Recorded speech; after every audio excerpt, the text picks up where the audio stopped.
Okay, good evening. So I'm very happy to see a large audience to this, which is the fourth colloquio of the Classe di Scienze of the Scuola of 2018. Sorry, the introduction of the speaker and of the topic will be made by my colleague, Professor Cattaneo, in a second. So thanks for coming. And the next colloquium will be in a month from now, so around the 23rd of May. It will be a topic which is somehow connected by the word information, but disconnected by the other word quantum. So it should be on the 23rd of May, and now I'm happy to let Antonino introduce the speaker. So thanks for coming. So welcome to everyone. It's a pleasure to host our guest of today, Marcello Massimini. Marcello Massimini is full professor of physiology at the University of Statale di Milano. Marcello is a medical doctor. He graduated in 1996 in medicine at the University of Milano. He had his PhD in human physiology also at the University of Milano. And then he spent quite a few years abroad. First, he spent some time in Canada at the University of Quebec, and then he spent 3 or 4 years as a research associate at the University of Wisconsin, and Marcello working with Giulio Tononi. And Marcello was telling me earlier that he agreed to, and he went to work with Tononi when Tononi was at University of California, San Diego. And he was looking forward to going to San Diego, actually. So besides the excitement of working with Tononi on the problem of consciousness, he was also excited to go to California. And when he had to buy his ticket, Tononi rang him up and said, well, actually, you should go to Madison, Wisconsin, which was not most of his... Anyway, this was a very fruitful period for Marcello, and then he came back to Italy, and where he is now. So the theme of Marcello's research is consciousness, and as you can understand, understanding the neural basis of consciousness, or the basis of consciousness, if I may say, because you never know the right words to use in this theme, is a central theme in neurosciences today, not only neurosciences. And a philosophical theme a few years back, it has become, in the past 2 decades, a theme where some brave and courageous neuroscientists have started working on the neural basis of this phenomenon.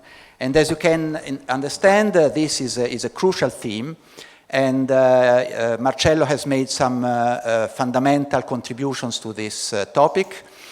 As you can understand, this is not only of relevance for neurosciences and for understanding the brain, but the results that are coming from this research have also broader implications in terms of ethics, jurisdiction, and in the very nature of our inner self. So we thank Marcello for coming, and we look forward to your talk, and thank you very much again. Thank you, Antonino.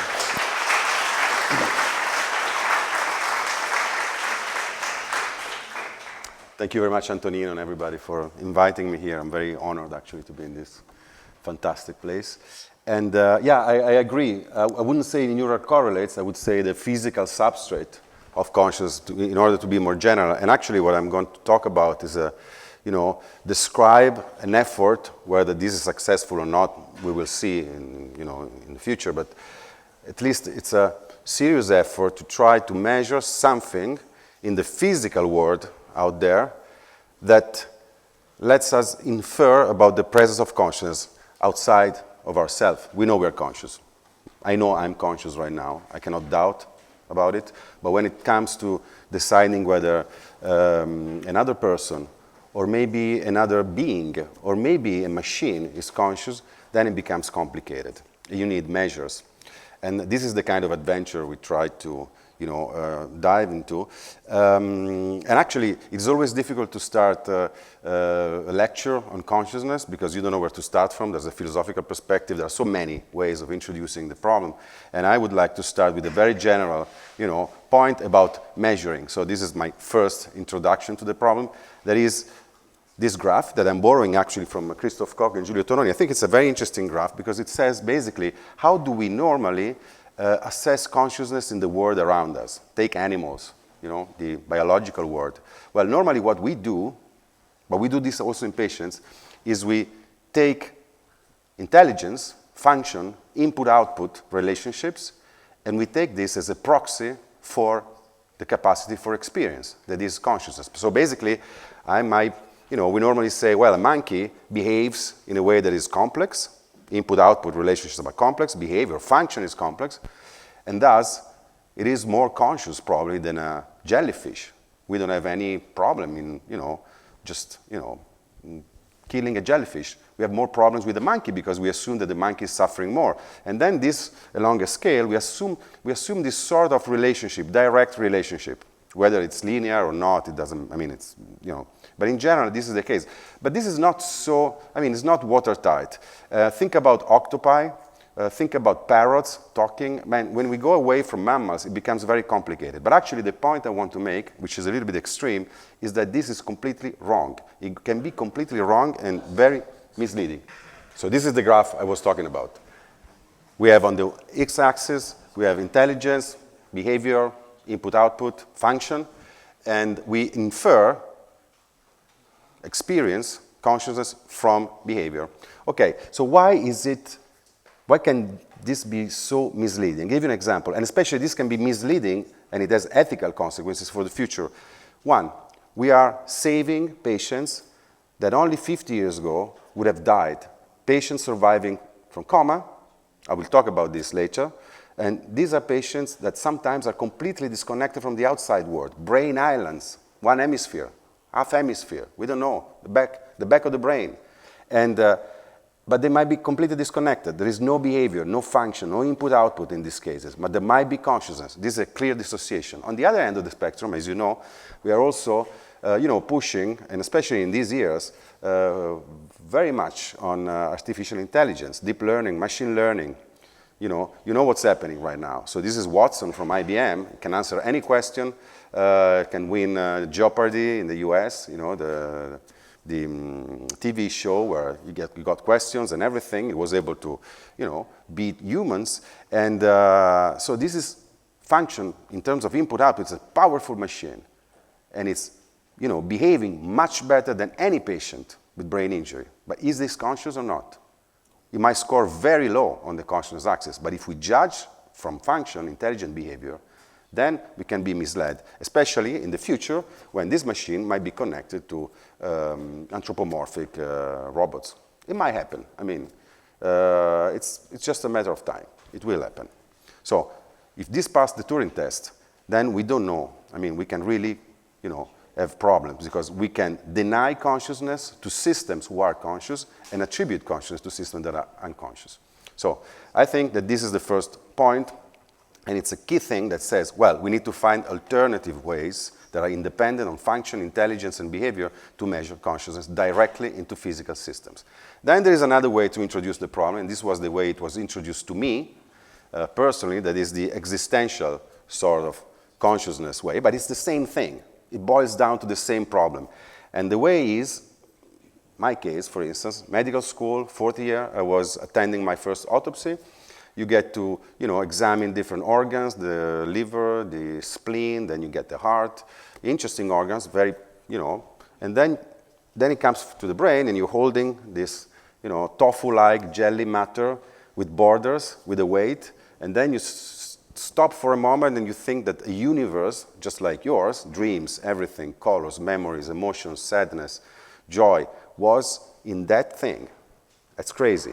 It is really a mind-shattering experience if you think about it. You are holding an object with borders, an object that is nothing special, and in that object there was everything. And I think it's pretty much, the same of sublime, mind-shattering experience that were experienced by the astronaut of the Apollo missions who, they turned their head and they saw our planet like a tiny blue dot, lost in space. Things are not the same after that. Everything changes in your perspective. It's crazy. And you ask, when you find yourself in that spot, you're not, wondering how does the brain, generate the flames of self-reflection and regrets and all these complex things? That doesn't matter really. You don't even ask, how can I perceive, how can the brain perceive complex scenes like this, painting or this beautiful room? No, you don't ask that. You're simply asking and you're simply wondering, how is it possible that a piece of matter like this can host a subject who sees pure light, pure darkness? It doesn't matter how complex it is, what's being perceived. There is somebody there seeing dark. This is the mystery.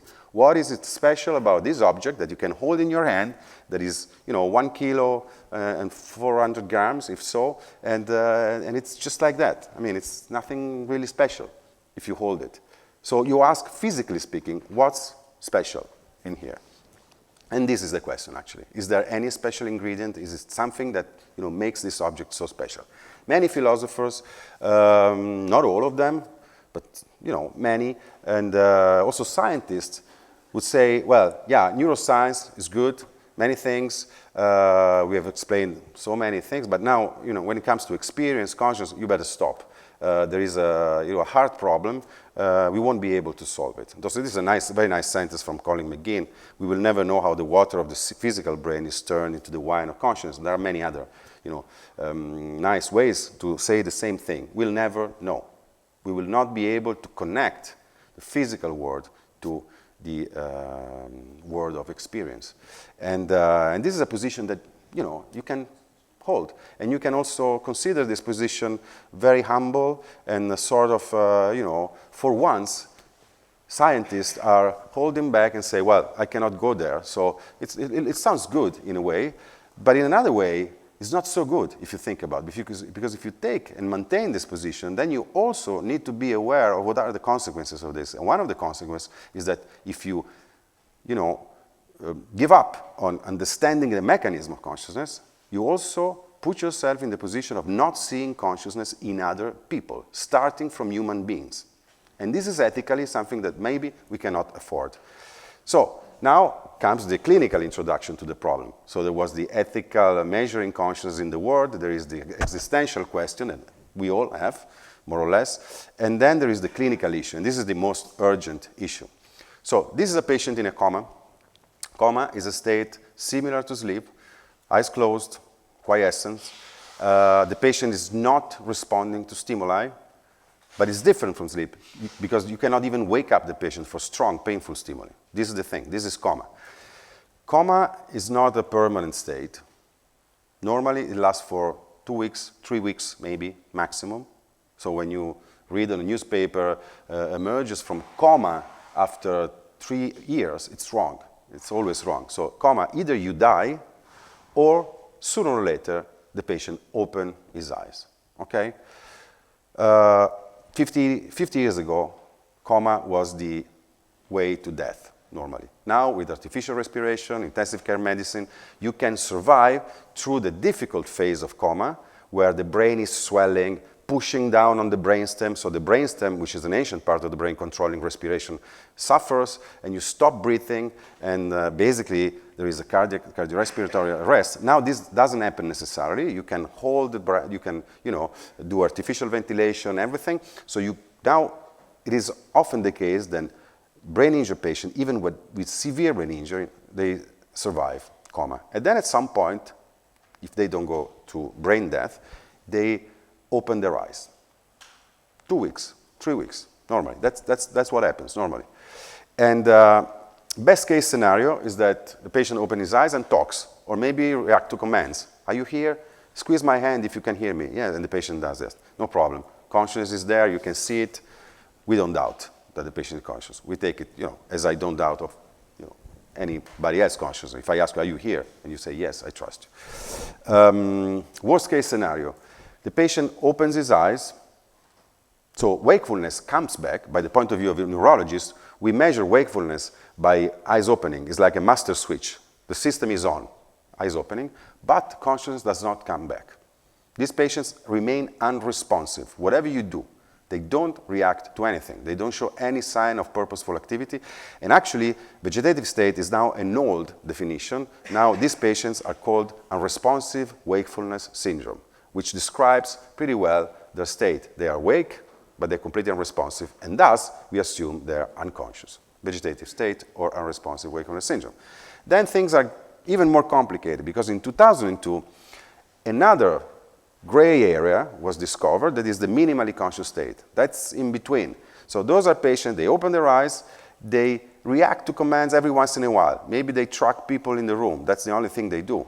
Or maybe sometimes they respond to a command, but they do it today, they don't do it tomorrow. Fluctuating, very difficult to assess, very difficult to detect, but it's very important to detect them, because these patients, they have a better prognosis if they undergo rehabilitation, and they are conscious to some extent. We don't know of what. It can be a dreamlike experience, it can be an intermediate state, like when we're falling asleep or being anesthetized at different levels, or it can be sort of an hallucination, or maybe conscious wakefulness, but fully paralyzed, or almost fully paralyzed. We don't know. So it's clearly a big problem. We are saving many of these patients. 200,000 per year in the United States, there are patients like this. 300,000. It's like a city. And the problem is, which is a big problem in clinical neurology, there is a big, large diagnosis, mislabeling error.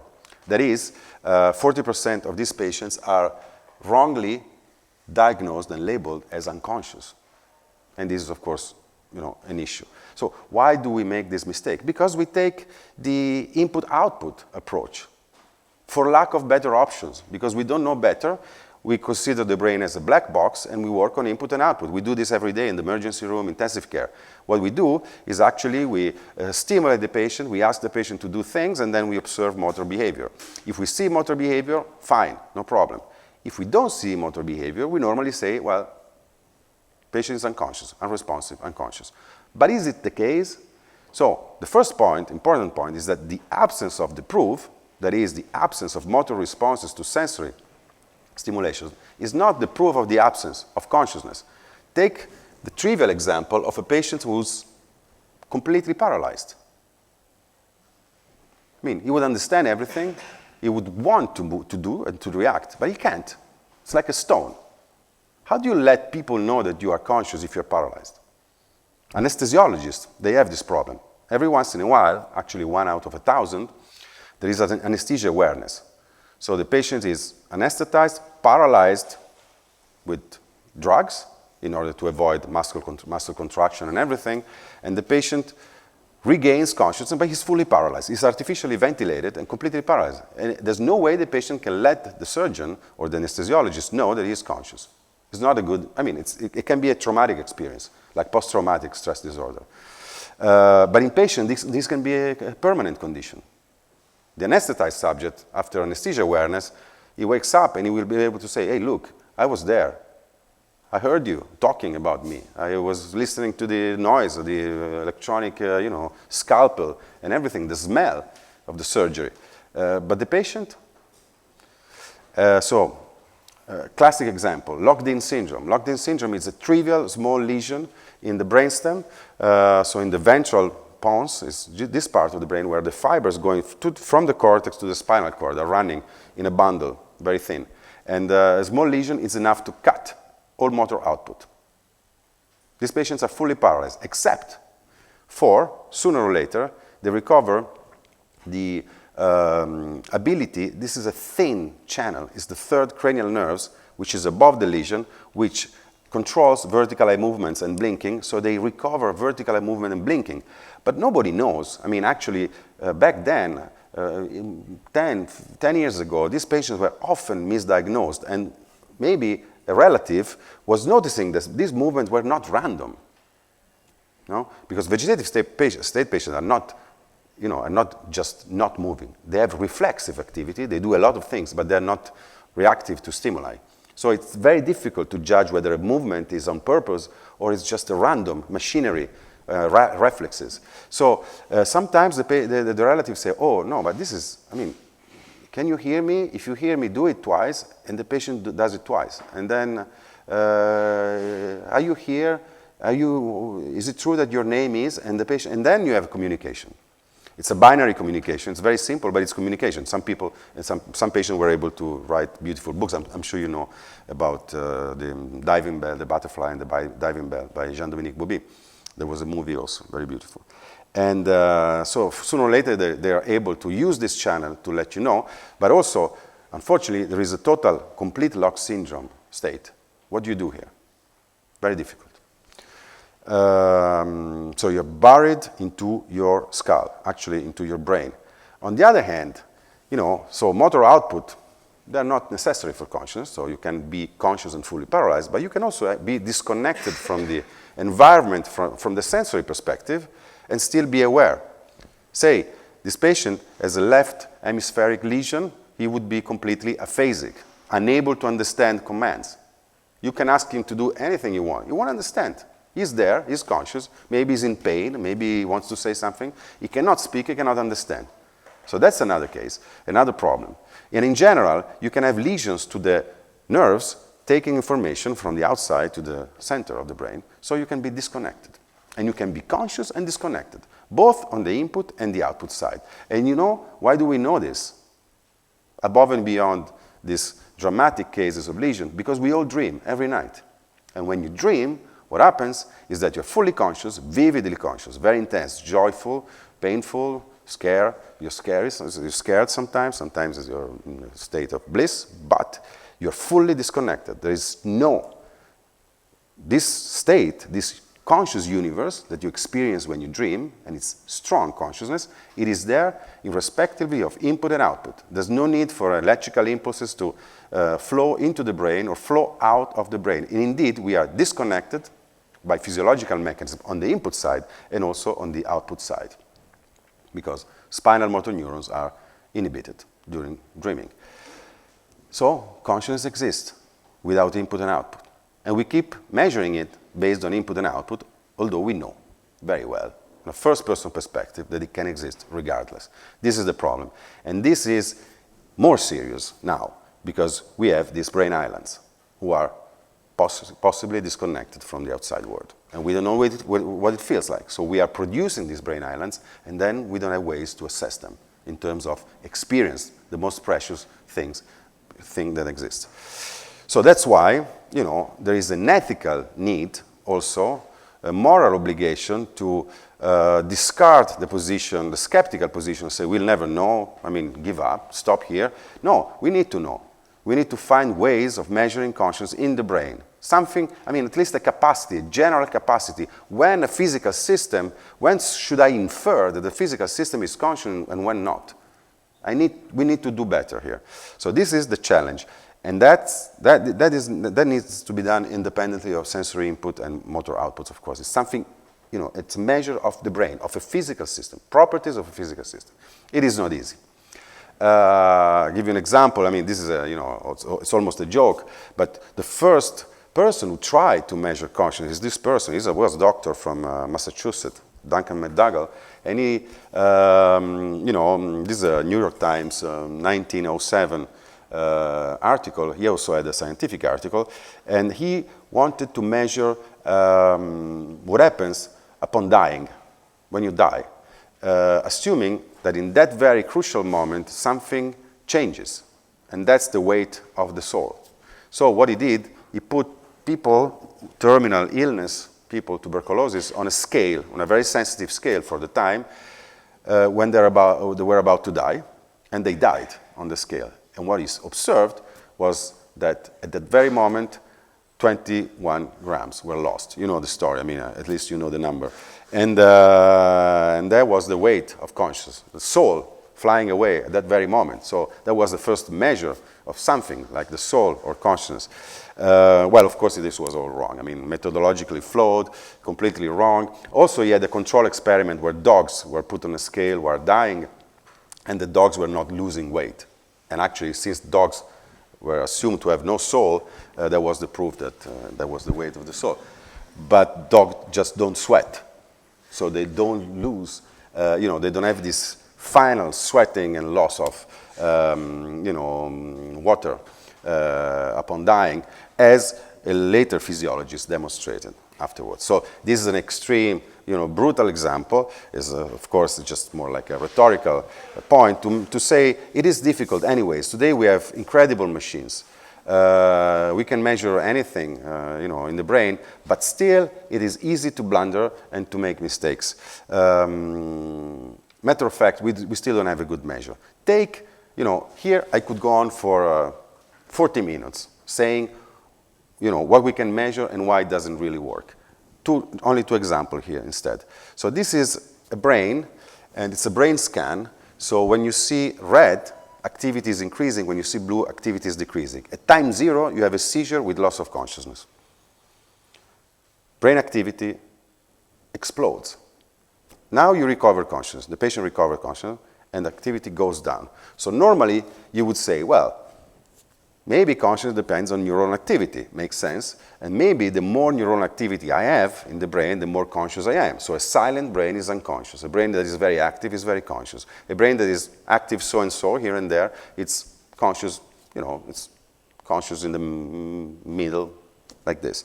But actually, it makes sense. I mean, in a way, conscious might depend on neuronal activity, but it's not straightforward. So on average, there is a correlation between level of neuron activity and consciousness, even because, when neurons are dead, they don't fire and they are not active. Fine. But if you look at many cases like seizure, for instance, you see that there's exactly the opposite pattern. So it's not a general way of measuring consciousness. You will never be able to build a consciousness meter based on brain activity alone, whether you measure it with fMRI, PET, you name it. Another example is, anesthesiologists. They've tried a lot because of the problem I was saying before, anesthesia awareness. They wanted to find objective measures. They took an empirical approach, and actually they built up on the basic notion that goes back to the beginning of the 20th century, 1928, when Hans Berger made the first electroencephalographic recordings, so brain activity from humans, and he observed already in his subjects that when you become drowsy and you start losing consciousness, rhythms are becoming EEG, electrical waves are becoming larger and slower. So you have, when you're awake, activated, you have fast waves that are small, and then when you start, going down and dozing off, you have these waves until you are fully asleep and you have these big, slow waves. So, textbook notion is that, there is, if you look at the EEG, electrical activity of the brain, if you see fast waves that are small, you're likely to be conscious. If you see slow waves that are large, you're likely to be unconscious. We all agree on this. In general, textbook, medical school, anywhere. But actually, so anesthesiologists, they, took this and they put it, quantified, the shape of the wave, the complexity of these waves, and, the frequency, how big they are, this and that, and they come up with an index. An empirical index. So basically you take 100 subjects awake, you anesthetize them, you feed the signal to a computer, and the computer extracts the features that best differentiate between patients who are awake and patients that are unconscious, and then you apply this to your patient, so you know that if you see an EEG pattern that is becoming small and fast, he's conscious. But actually, this index called bispectral index, it's a little machine, just to give you an example, doesn't work. It doesn't work because it is not so simple, and there are many exceptions to the rule. So take this. If I know what this slide is about, but if I am asked to say, who's conscious, I say, no doubt, this is conscious, this is unconscious. No question. It's any medical student would say that. But actually, this is alpha coma. So this is a patient that after post-anoxic injury has this kind of trace, and this is a status epilepticus in a boy, 9 years old, who's fully conscious, but the waves are doing like this. Maybe just one part of the brain is doing like this, but what you see at the scalp when you record, it's big, slow waves. So there's no way you can tell based on these simple metrics. Again, they work on average, they work in general, but they don't work across different conditions at single subject level. You cannot trust them. They have no high accuracy, not enough. And this is, in a way, surprising, because despite all this effort, we still lack a reliable index. In the face of the technology we have today, we can almost read minds. You read papers and newspapers, sometimes, you read, the brain area or the pattern of brain activity that distinguishes whether you're truly in love or you're faking being in love, or whether you are, lying or being truthful, or you prefer, the Democrats or the Republicans. But actually then, how come we can do all this subtle psychological distinction that we cannot, say whether somebody is in there, whether there is a subject, which is probably the greatest ontological difference, that the biggest change, psychological change. And this is even more surprising because in the light of the fact that, that there are projects like the Human Brain Project and the Blue Brain Project, even before, where, beautiful things are happening, like we are taking whatever is known about the brain from the molecular level at different scales to the system, and we're trying to replicate this into a computer simulation. Basically, we are rebuilding what we know in biophysically realistic models. There should be some sound coming out here, but it's not coming out.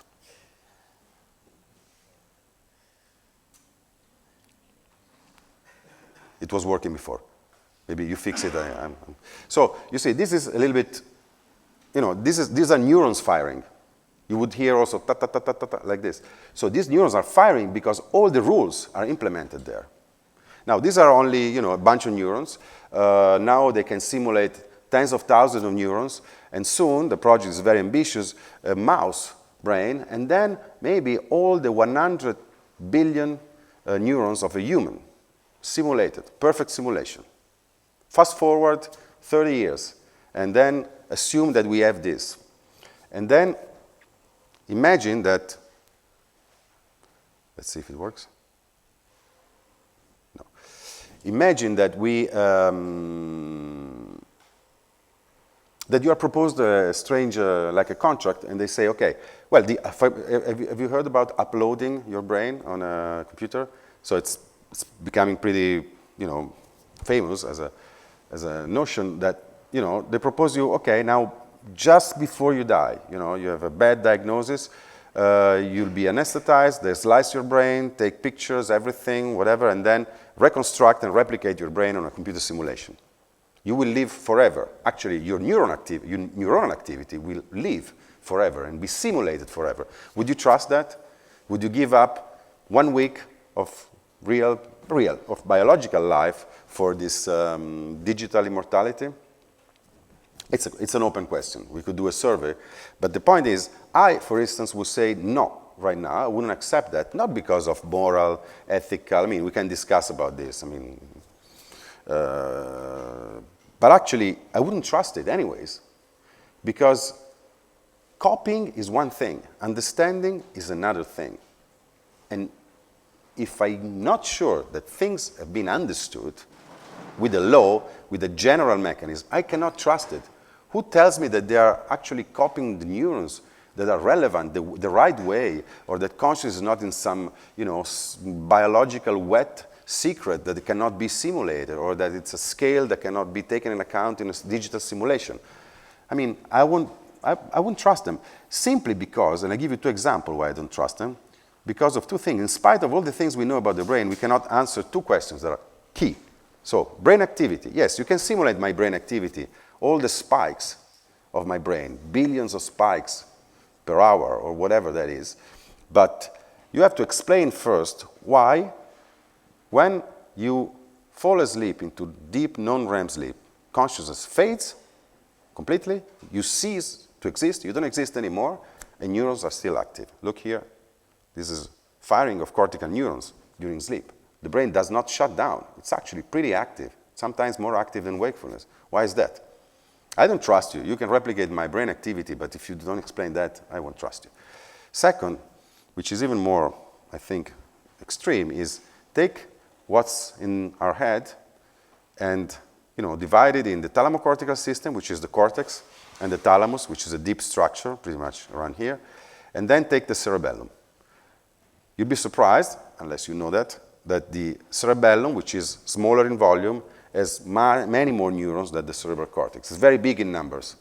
Actually, 80%, maybe 67% of the neurons in the skull are in the cerebellum. So most of your neurons are in the cerebellum. It's just packed. It's a very elegant, compact structure. But the striking thing is that if you have a lesion to the thalamocortical system, you may lose consciousness, coma, vegetative state. You can instead remove the cerebellum altogether. This is done by neurosurgeons. You can take 80 billions of neurons away out of 100 billion, so 80% of the neurons, you remove them, you trash them in the surgical, the waste bin, and consciousness is still there. The patient walks away vividly conscious, maybe a little bit, it's not the same way, he walks away in a different way, maybe like drunk, but fully conscious, completely conscious. So why is that? This lady in China, she realized she didn't have the cerebellum when she was 27. She was fully conscious, she was married, she had her job. So you don't need it. So it's, and the cerebellum is smart, super intelligent. Most of the smart thing we do is due to the cerebellum, but it's completely unconscious. Why is that? It has excitatory neurons, inhibitory neurons, neurotransmitter, all the cocktails of chemicals. It's a very nice, sophisticated, complicated structure. Why is it not contributing to consciousness? And what if the scientists are copying the cerebellum instead of the cerebral cortex? Or something, they don't get the difference between the two, and the ingredients that is specific for the cortex is not there in the simulation. I don't trust them. And actually, these are the questions that you need to answer first. I mean, before getting into philosophical issues or before going to measure things at the bedside of the patient, we should solve these issues, and we should have a hint of an explanation to these basic facts. These are the homework that we need to do first. So, this might justify skepticism. On the other hand, so one could say, no, well, we should give up. Actually, we are not able to solve the problem. Or one could take a different perspective. This is Francis Crick, and his idea actually was, well, maybe it is not a new experiment that we need, new measurements, new data. It's just a law, a general law, some sort of theoretical principle. Like before, Darwin theories, we had a lot of data. Breeding animals, everything, as if everything was known already, but there was a law missing, there was some general principle missing. Maybe we should find a general principle also with respect to consciousness. Put everything together and then, draw, devise measures and make new predictions. We are lacking a law, not another experiment. So, and this is the kind of approach that I want to describe from now on. And actually, yes, it's a theory. And it's this theory that is called information integration theory of consciousness. It's one of the theories, not the only theory. Maybe it's not the right one, it might be wrong, but it's the one we've been testing and trying to falsify. It's called IITC, and it's actually, yes, it's been developed and actually put forward by Giulio Tononi, who was not raised and born, but actually who studied here in Pisa. I think it's a beautiful theory. And I'll try to give a gist of the theory and the implication for measuring, the practical implication, and some of the, other more, general implication. So the main, postulate of the theory is that the physical system is conscious to the extent that it integrates information, which sounds cryptical. It sounds really, like the usual sentence about things about consciousness. Well, okay, it's been interesting so far. Now it gets crazy as usual, and we will get lost soon. Actually, I don't think so, and this is the challenge I want to take. It's a theory that starts from a very basic thing. It's from the only thing we know about consciousness. This theory starts from experience itself, from phenomenology. Nothing weird. It's just what are the basic properties of experience. How experience? The only thing we know. Cogito ergo sum. We can doubt about everything. Everything can be a postulate. The world might not exist.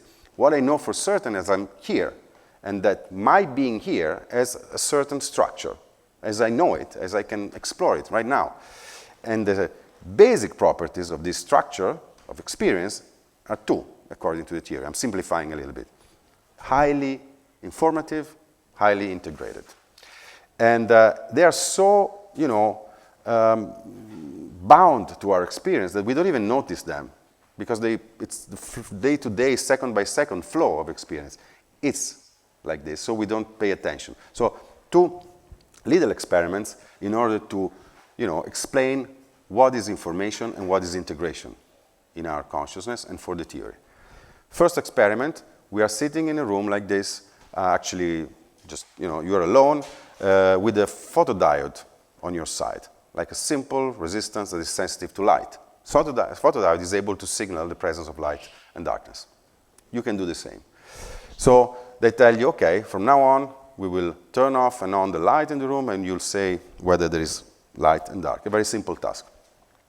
And experiment starts. It's light, dark, and it goes on for 20 minutes, 40 minutes, until you're completely fed up. And at the end of the experiment, the performance is going to be good for you and the photodiode. Actually, a little bit better for the photodiode because you missed a couple of things, you were distracted, bored, and so on. So, no difference. An alien, external observer, comes in, knows nothing about biology, about the world. You can say, okay, same behavior, same input-output function. They're both quite intelligent. They can distinguish light and dark. For me, they're sort of equivalent. Now the room becomes red, all of a sudden. You say, oh, what's wrong? Red.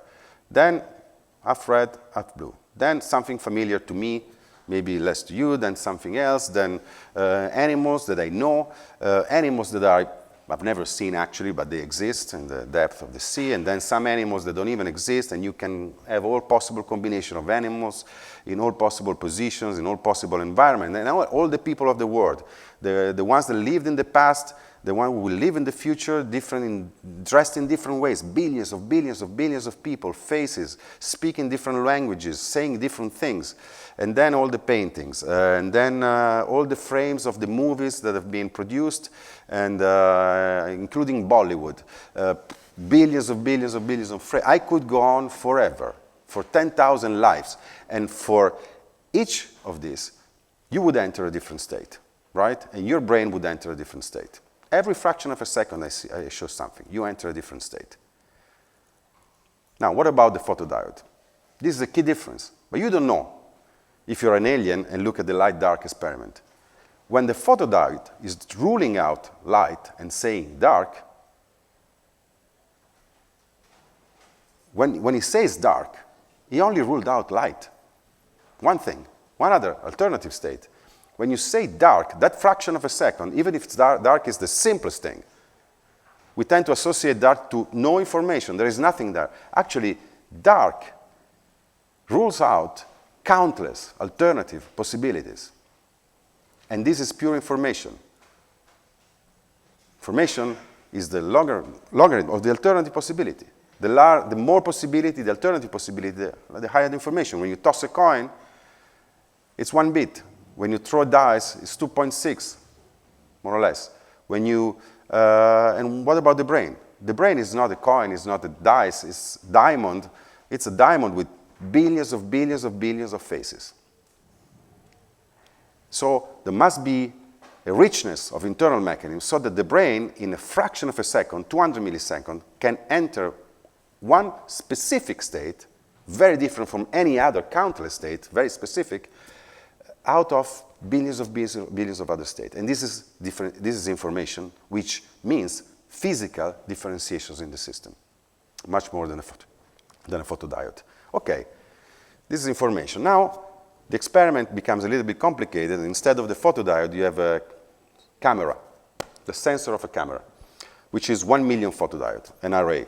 And now you do the same experiment. It's going to be light, dark, red, blue, red, whatever, people, faces, wherever you turn the camera, wherever you point the camera, you're going to have a different state in the sensor, just like your brain. So no difference at this point. You have no moral position with respect to a photodiode. You don't even have a moral position with respect to a camera, right? You don't think that the camera is conscious. Maybe it's 200 euros rather than 3 euros, but it doesn't really matter, in terms of conscience. But why is that? There must be a reason Why is that? Why is the sensor of the camera unconscious of what's being displayed there? Why are we conscious? After all, the visual cortex, it looks like a sensor of a camera. It's made of little neurons, which are becoming active or non-active. What's the difference? Why is that? There must be an explanation for this. Now, the explanation is crucial, and it's a little revolution, although it's very simple. We consider the camera one object, right? It's one thing. It has a price, it has a name, we can hold it in our hand. Now, take a thin blade and split the sensor in two. Does the function of the camera change? Is it changing? Imagine that we're not moving them apart. We're just cutting the sensor. No, nothing changes because it was never one. Informationally speaking, causally speaking, there's no relation between there are parallel channels. They're designed not to be one. And if you split it in 4, and if you split in 32, 64, and you go on until you split all the single photodiode, nothing changes. Actually, the camera was never one, the camera sensor. It was made of many elements of one bit, not one system with thousands of billions of thousands of billions of bits. Many little elements of one bit each, so there is no integrated information. This is an ontological error. It's an error of perspective that we do often. So you will correct me if I'm wrong, but there is no good measure of unity, of when one thing is one entity, rather than an aggregate of entities. And this is crucial for consciousness and for integrated information. But it's crucial in general, I think, because otherwise we are keen to attributing unity in a very generous and unrealistic way. A galaxy is a unity. A camera is a unity. A mountain is a unity. We give unity because things are near, because things are synchronous, because things are, I don't know, they stick together because they have a name. But that's not ontologically correct. It doesn't exist. The camera does not exist. If you take Occam's razor, you don't need a camera. All you need is the single photodiode. This is a key thing. What about the brain? What if you split the brain in two parts? You know what happens? Split brain, very famous experiment, and it's not an experiment, it's a clinical, it's a treatment to prevent epilepsy from going to one hemisphere to the other. What happens is that you have two consciousness from that moment on, two people in the same brain. So the left of the brain does not know what the subject in the right of the brain is doing. They're completely separated. So one patient becomes two patients. He has a decent life. They have a decent life because they go along very well together, like super twins. They don't disagree. You normally talk with the guy in the left of the brain, but the one in the right of the brain is able to do other things like drawing, recognizing objects, and so on and so forth. But it's two people. And what if you divide the brain in 4, 64, 100 pieces? Well, we know what happens, unfortunately, because this is diffuse axonal injury.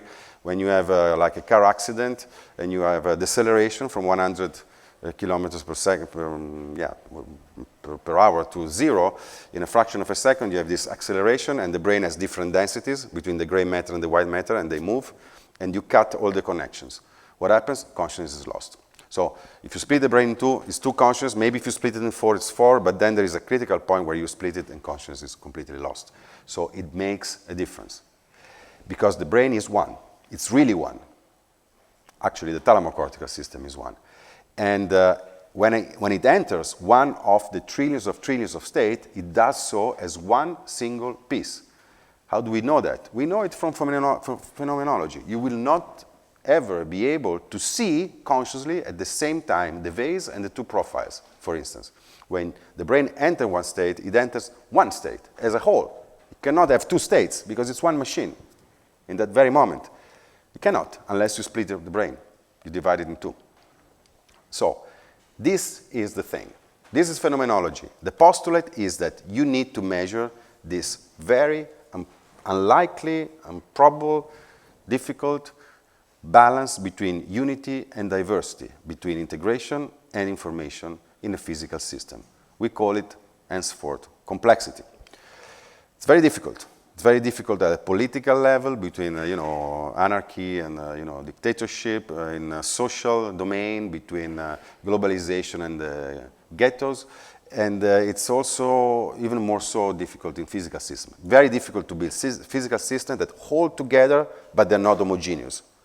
The more you connect the elements, the more they do the same, the more homogeneous they become, the less information you have.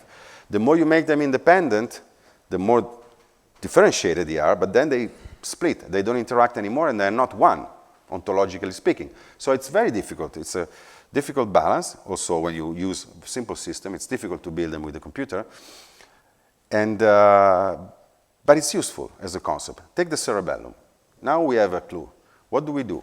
Well, first of all, we say, is the cerebellum like the camera, maybe? And you compare it to the cortex. You open wide the hemispheres, and you see that there is a connection, of course, between the two hemispheres, 200 million fibers. It's called the callosum. Then you open the cerebellum in two, and you have a surprise. Oh, there's no connection. The two hemispheres are completely independent. We don't think about it. It's not even written on the book, clearly. When you textbook of neurophysiology, it's not even an information. It's not even relevant, but it's actually key. They're not connected. Take the cortex and you go with the microscope and look at the anatomy, and you see that there is an exquisite balance between difference and unity. So different areas with different inputs still connected with long-range, short-range fibers in complicated and complex ways. So diversity is preserved, but also unity is there. You take the cerebellum, it's a bunch of small circuits. It's a bunch of minimal processors. And they are actually independent. They receive an input, they spit out an output, and that's it. So the cerebellum, again, it's another illusion. It's an error of perspective. There is a chapter on the book about the cerebellum. You can hold it in your hand. It has a name, but it's not one. I'm sorry, it doesn't exist. It doesn't exist. It's not a system with 100 billion neurons. It's not one. You don't need it. So this, again, is an ontological mistake. It just doesn't exist. There's no integration of information. There's just tiny circuits with a little small bit. Thus, you can remove it, and that's why consciousness disappears. This is very interesting, by the way, because, maybe I'll come back on this later if I have time, deep learning networks are feed-forward networks, just like the cerebellum. Input, divergence, and output. It's very similar, with a lot of plasticity. Cerebellum does a lot of things. It lets you drive your car from here to Rome, but it's a zombie. It's not conscious, because it doesn't exist. It doesn't integrate information. Now, let's go back to this, and the challenge is actually to find measures to apply to patients, right? Above and beyond anatomy, we need to look at brain activity and infer on this kind of complexity based on some kind of measure. So what do we measure? So we are good at measuring integration in neurophysiology. How do we measure it? Temporal correlation, synchrony. If neurons are active together, we assume they are one. They are part of the same system. Okay. Side effect is that if they go together, they do the same thing, there is no information. And actually, these measures of synchrony are good for synchrony, integration, but they're not sensitive to information. You measure one, you're missing the other part. Measures of differentiation is like entropy, for instance. Entropy is a measure of information, how different, unpredictable a pattern is. Yes, that's good, but it doesn't tell you whether this variability, unpredictability, is generated by one system or by a collection of many. If you take the spontaneous electrical activity from the brain, as anesthesiologists do, and you compute the entropy of the signal, you might see a large entropy. But who tells you that this large entropy is produced by one system or just many independent random elements? Actually, entropy would be maximal for independent random element. So we have measures for synchrony, integration. We have measures for entropy, differentiation. But when you try to capture one, you miss the other one. When you try to capture entropy, you miss the unity. So it's not easy. It's not easy to build this kind of complexity. It's not easy to measure. Now, with this in mind, we took a different approach. And we said, okay, it's not enough to observe the physical system. You need to perturb it.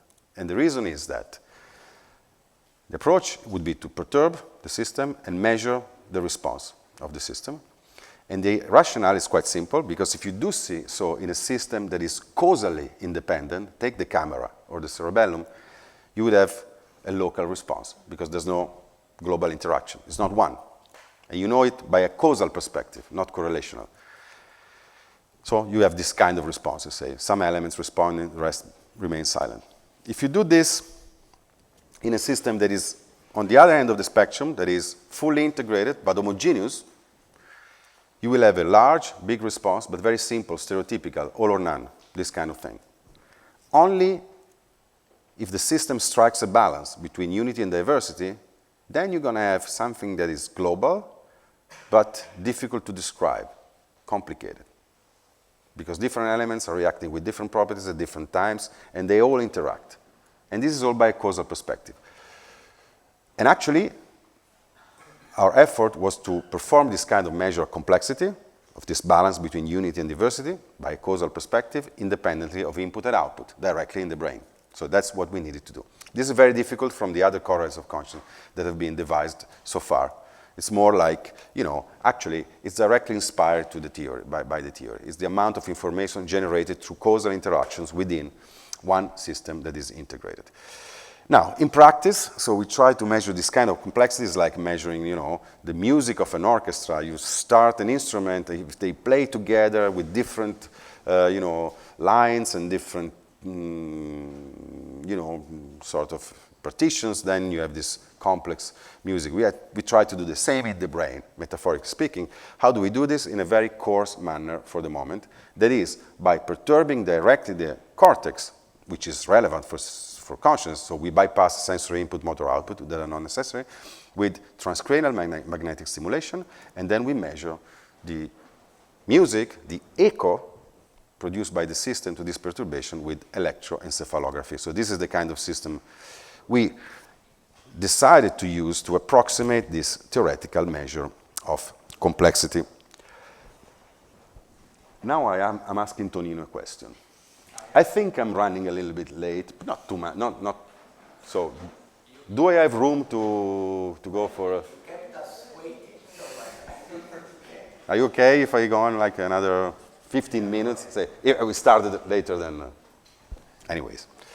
So this is the machine. So the machine is basically stimulating the brain, recording from the brain, and you're knocking on the brain directly, on the thalamocortical system directly, and you get the overall electrical response of the system. It's pretty close to what we were, looking for in those simplified models. What happens in wakefulness? Wakefulness. You expect to have unity and diversity. What you see when you perturb locally the cortex is that actually you have unity because you have a local perturbation, but many areas are reacting. You see many traces, electrical traces produced by different areas of the brain. And also, each area is reacting in a specific differentiated way. It has its own signature. So intuitively, there's this balance between integration and information or differentiation. And if you look at the, spatiotemporal dynamics, you hit the brain, then you have milliseconds there running, and you see that there is this complex pattern of causal interaction that is global, unity, but also diverse, difficult to describe information. And it lasts for about 300 milliseconds. It's a long time for the brain. Okay, so this is what we see in conscious wakefulness. Now the subject goes to sleep. Same brain, same everything. We're stimulating exactly the same spot. What you see is quite surprising. So the brain reacts, is active and reactive, actually, we knew that, but in a different ways. It's this positive, negative, big, explosion. And if you look at how it propagates, it's a strong local activation, as if unity is lost, integration is lost. So it stays there. Center of mass of activity is localized there. This is already very interesting in theoretical terms, because it's not activity, it's not synchrony, it's not number of neurons, it's the unity, the integration by a causal perspective. You perturb it and you don't have causal interaction. So it looks pretty much like this. If you try to stimulate, so this kind of situation, theoretically speaking. If you try to overcome, and maybe you say, well, maybe neurons are lazy when you sleep, you try to hit really hard the brain with a strong magnetic impulse, and you crank up the stimulator, the best result you get is this. It's a huge positive negative wave, which is still very simple. It propagates like this, like an oil spot. It goes just like tossing a stone in the water. It's a very simple, uniform pattern of activity, which speaks for a loss of differentiation. Yes, you force the system to act as one, but then you lose the complexity of the spread. So there is no way in between when consciousness is lost, which is, was good in theoretical terms. Say, okay, let's go move forward. Let's see dreaming when you're disconnected from the external world. You're awake, you're here, you tell me, I trust you. Actually, I do the experiment myself first, and I see complexity. Then I fall asleep, I wake up, I say, look, I wasn't there. As far as I know, I didn't exist in that moment. This is the kind of response you have. And then they wake me up, and I say, I was dreaming, actually. I was in the airport, and this happened, and I tell a story, a long story, 400 words maybe, and this is the kind of response you have. So you can see that there was a capacity for consciousness, you don't know what of, but that there was complexity and there was a capacity. And this correlates very well with the reports of the subjects, above and beyond what you're doing, input and output. We moved to anesthesia. I'm making a very long story short, 10 years in 1 minute. Anesthesia, we tried different anesthetics. Wakefulness, I'm here, no problem, and high complexity. Midazolam anesthesia, subject is unconscious, you have this sleep-like, simple, stereotypical up and down. Propofol, same story. Xenon, another anesthetic. This is a gas anesthetic. It's completely different mechanism of action, but still the same thing. Everything converges into this low complexity response. It's either local or global and stereotypical. So it's either loss of integration or loss of information. Then one last anesthetic, very interesting, that is ketamine. Ketamine is a powerful anesthetic. It is also a drug of abuse, but it's being used as an anesthetic because it's very safe and because it's very effective. You can have the subject anesthetized with ketamine, you can have surgery, like also serious surgery, and the subject won't complain because he's not there. But not because he's unconscious, he's somewhere else. He's having hallucination of all kinds. He's in another world. It's an extreme case of dreaming. And the stories, told by ketamine anesthetized subjects are really crazy. Sometimes are good, sometimes are bad trips. So that's why ketamine is not used a lot. So ketamine is an extreme case of disconnected consciousness. And the patient is eyes open, just like the vegetative state. He looks awake. Well, vegetative state with consciousness, though. So he looks awake. He's fully unresponsive to the point that he can have surgery without complaining, but he's conscious. And he tells you a story afterwards. The difference is that patient, they cannot tell the story. And this is the kind of complexity we measure. So it's, as you see, it's a complex response. Although the EEG, spontaneous EEG is mixed, although the subject is completely unresponsive. Thus, by knocking on the brain and measuring complexity, we can have a reliable index that is sensitive even to the extreme case of disconnected consciousness. So this was good. So we took this we did many experiments, rejection of papers, the story, very difficult. Finally, we came up with a measure that we were sort of ready to apply to patient. And the measure captures what we saw and what we said so far in one number. It's a theory-driven measure. The idea is that if you have a system that is integrated and differentiated, you have this kind of response. We've seen them. How do you quantify that? You just zip. You try to compress. So you have an activation of the brain. You binarize the activation. 1 is active, 0 is non-active. You have this matrix. So if you have a system that is not integrated, it's local, it's easy to compress. It's like an image, a picture. It's very easy to compress. If you have a system that is integrated but homogeneous, it lacks differentiation, you have a huge response, but it's redundant because they're all doing the same thing. Easy to zip, low complexity, that is high compressibility, this is algorithmic complexity. Only if the system is one but differentiated, you will have a big matrix, causal matrix of interaction, that is diverse. So it's difficult to compress. This is one number, it's a scalar. You can put it on one axis and you can measure it in brains and you can calibrate it. Actually, the first thing we did is we calibrated the measure, we called it perturbational complexity, on a benchmark of subjects who were telling us, I'm here, I'm awake, I was here, I was dreaming, in ketamine, in sleep, and then subjects saying, I wasn't there, I didn't exist as far as I could tell. So it's a calibration based on the ground truth. You need that because you don't know where patients are. So first you need the calibration, you need the scalar, you need the calibration, then you come up with a cutoff, and then you slice through the patients. You don't know where they are. You take unresponsive patients, and you see, for instance, that there are two ways of being in an unresponsive wakefulness syndrome. That is, patients who are actually in a low complexity state, just like the subject who say, I didn't exist, and patients who are in a high complexity state. And these are not few, like they are 18, 20% of patients. And this is the kind of response we get only when consciousness is present and never when consciousness is absent in the benchmark.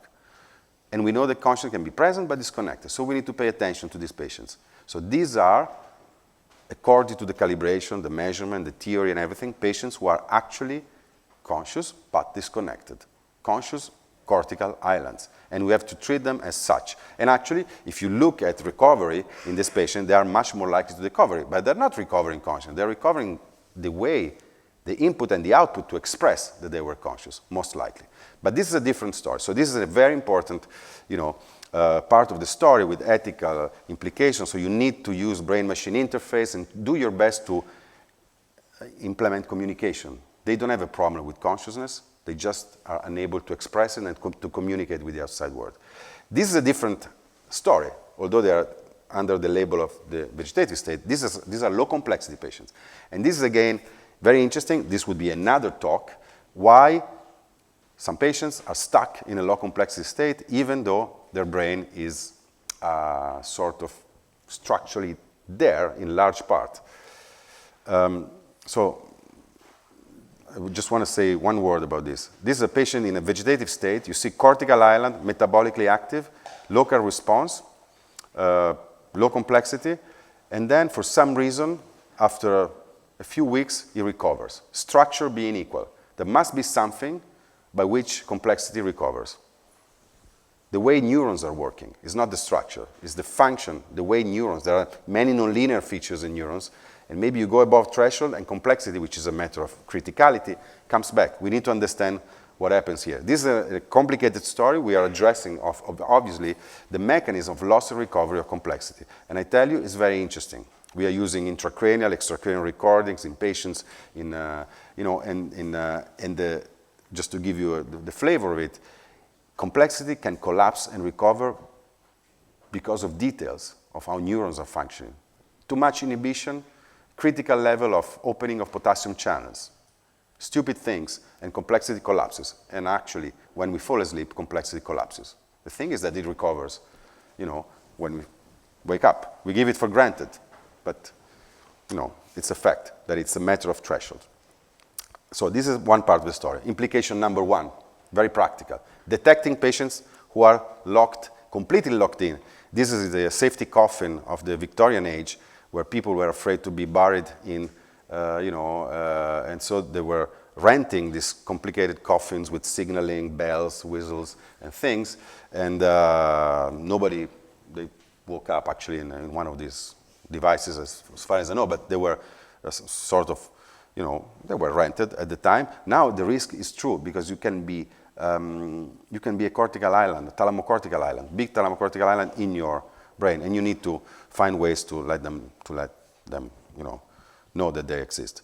And then the implication number two. You know the story. I'm almost done. AlphaGo, this deep mind, super deep learning algorithm that was able to beat champions, not at chess, that is easy, but at Go, the 1,000-year-old Chinese board game, very complex. Actually, they are almost, considered as, super smart and inspired people, the champions. Well, they were beaten a couple of years ago, actually 1.5 years ago, at Go. And that changes history in a way. This is the smartest, most difficult, creative board game and the computer is beating a human, it's been a revolution. It's been on newspapers, and it matters, obviously. These are networks, feed-forward, deep learning networks with many layers. They can also learn from their own mistakes. They can learn playing within the network, one network against the other, and they improve and they beat people. And, you know, so this is not general artificial intelligence, but it's very intelligent artificial intelligence. And sooner or later, these algorithms are becoming more and more powerful. I was at a meeting in Toronto recently. Things are changing fast, very fast. It's crazy what's happening. So the question is that, you know, sooner or later, we'll have the patients on one side, and which are conscious but paralyzed, and the robotic, super-performing being, machine on the other side. And already I have troubles explaining my kids that Siri, iPhone Siri, who actually answers their questions, is not smarter or, say, more conscious than the little cousin who's 5 months old and does nothing except for. So they interact much more with Siri, and I explain them because I think it's important for the future to have the sensitivity for consciousness, for experience. It's very precious, it's very rare, and we need to value that in spite of intelligence. We don't have to mix up intelligence and consciousness, function and experience. I think that's going to be a problem. And again, I'm borrowing a slide from Tononi and Koch. And, you know, in principle, you know, you could have brains and machines that are functionally equivalent. They do the same things. Actually, a machine could be better than us at some point. But that doesn't matter. You have to look at how things are done, because you can do the same input-output, and this is demonstrable with a given structure that is integrated. It's difficult, but it's an integrated structure, and you can replicate the same input-output, the same behavior, by unwrapping the structure into a huge number of elements in a feed-forward system. Difference is, this is integrated, this is not. This exists intrinsically as one thing. This does not exist as one thing. It's a feed-forward thing with no internal interaction, no integration. Everything is determined by the output, and the next layer, and the next layer, and so on. So it's completely different. It's ontologically different. Theoretically speaking, if the theory is right, this is conscious, this is unconscious, but they behave the same, and it's going to be crucial for the future. And consciousness exists, and it exists even without interaction, function, and you know, anything. I swear, 2 slides, beautiful ones, I promise. You won't regret. So, number 3 is the existential thing. So, what's special about this object? So, we don't know yet, actually. Theory might be right or wrong, but I think that this thing of unity is crucial. Think about it. Consider the cerebellum. The cerebellum doesn't exist. Consider a camera. The camera doesn't exist. The camera is very small. The brain is huge. Breaks down in small pieces. Consider von Neumann computers. They break down in small mechanisms. Consider the internet also. It breaks down. Cerebellum, the brain is still there. Everything crumbles. And look at this. Now, you know, now it's almost blasphemy to show this here, but I'm taking a risk. So you look at the grandest, most giant things that exist, galaxies and, you know, stars and nebulae and so on. So for the theory, if you look to them through the lenses of integration information, they break apart. They're not one. It's dust, okay? The grandest things. And then you look at the brain, and I hope you fix the music right now. Do we have... this is really bad. Well, this is... I cannot sing it. It's a beautiful music. Go to the website of Stephen Smith and Catherine Smith and look at this. This is a journey into the cerebral cortex from the bottom to the top. To the top, with a wonderful, wonderful soundtrack, which was actually written by them. Now, what do we see here? It's trivial, but it's not so trivial if you think about what we've been seeing so far. The red dots are synapses, connections. And there's plenty of connections. There's an insane number of connections. Each neuron receives 10,000 connections. And you can go down into the brain and you see connections. And then you see, neurons here and there. Of course, there are neurons. If you go here, you see neurons. But there are a lot of connections. It's a completely different object. What is the difference of this object I'm holding in your brain, in my hand? It's one object. Do you have a question? I'm in a hurry right now, so may I ask one question? Sure. Right now? Yes. What do you think about the possibility that brain may be a quantum computer?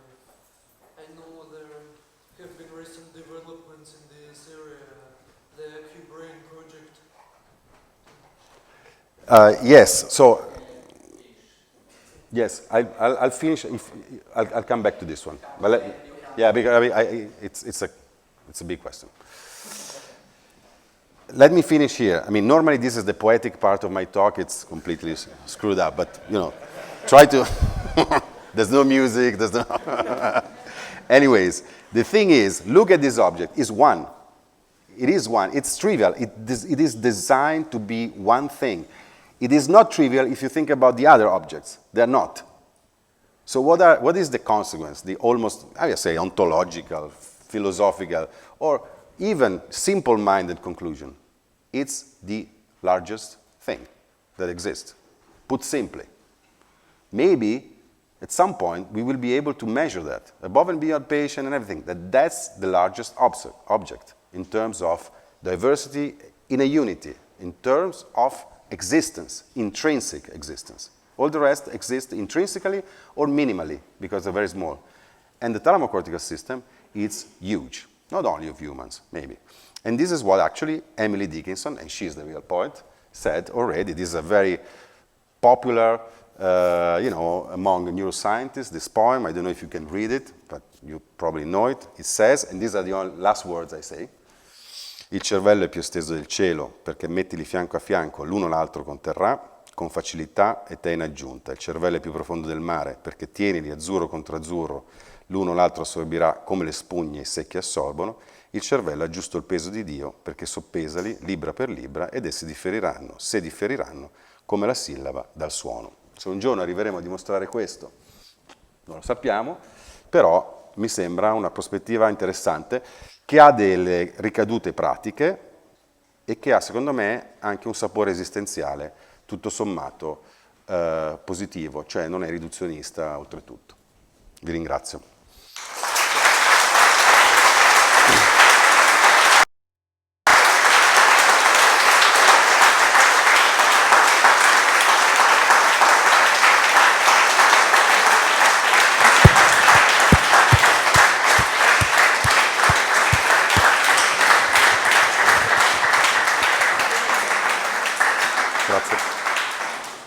So thank you very much. It has been really a pity we would have stayed on and listening to you, but for the sake of getting questions, I had to stand up and be the naughty guy.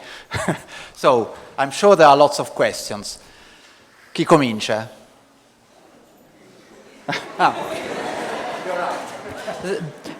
The one I already asked about the possibility of brain being a quantum computer. So could this complexity be due to entanglement, for instance? It's of course a very interesting question. What people say, but this is just a joke. They say, okay, there's quantum physics, there's consciousness, and then you put them together, you have a minimization of mysteries. That's what they say. But actually, it's a serious question, and I think that it all boils down to what is the spatio-temporal grain where information integration is maximal. Because we didn't get, I didn't go, of course, into the theory. I did it only, in a very simple and simplified way. But so it is maxima of integrated information that counts, and it is actually then maxima of specific cause-effect interactions in the system. So what is the temporal and spatial scale where this is maximized? I give an example that is a little bit peripheral to quantum physics, but if you take microtubules, which have been implicated in quantum physics conscious by Stuart Hameroff, for instance, he says that they are important because there is some quantum properties of this neuronal structure, but do they actually have a reliable causal role at the whole brain level, or are their effect and their cause-effect power limited and local? So that is a question. It's still an open question, and the measure and the theory is very open to any. I mean, it's a theory that is more of physics than neuroscience, and it actually first attempts, ideally, to measure where is the scale where you have maximum cause-effect power. If that is the scale of quantum entanglement or that domain, then it's fine. It's totally fine.